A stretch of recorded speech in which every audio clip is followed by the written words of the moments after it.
Ako po si Annalisa Tibalia, 45 years old, Barangay Treasurer ng Barangay Mansalaya.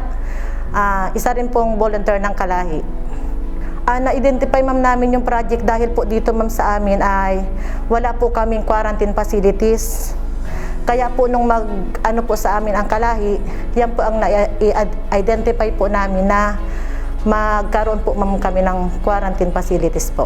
Pasimula po nung second quarter ng 2020, nagkaroon po kami ng LSI ng nasa 200 plus hanggang po sa gayon.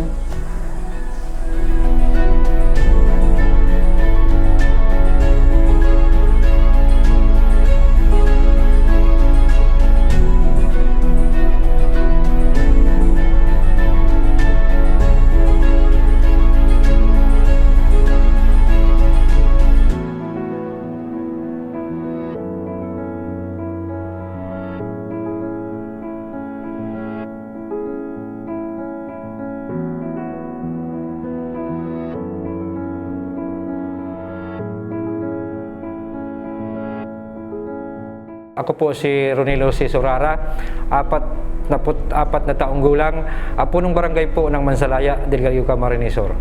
Napakaganda po nung pagbabago po ng community nung kami ay sumali sa Kalahi. Unang-una po naging kami. Nagkakaisa po yung volunteer kasi pag volunteer yan kahit medyo paspas yan sisinupin. Tapos yung transparency po, kumbaga yung budget ng Kalahi talagang yan, nakikita po nila kasi Kalahi nga. Kumbaga hindi sila ang Kalahi po kaya hindi man yan talaga lahat ng proyekto niyan, lahat ng release ng yan nakaalam ng community.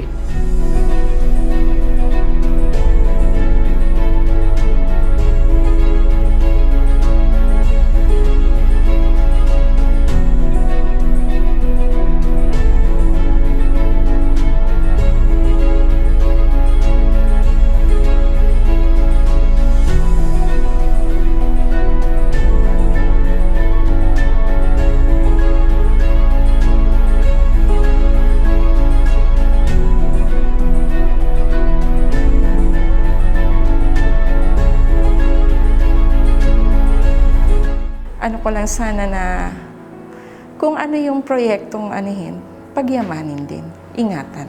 Kaya nagpapasalamat kami ng sa Kalahi dahil kumbaga ang barangay namin tinutulungan nilang umunlad.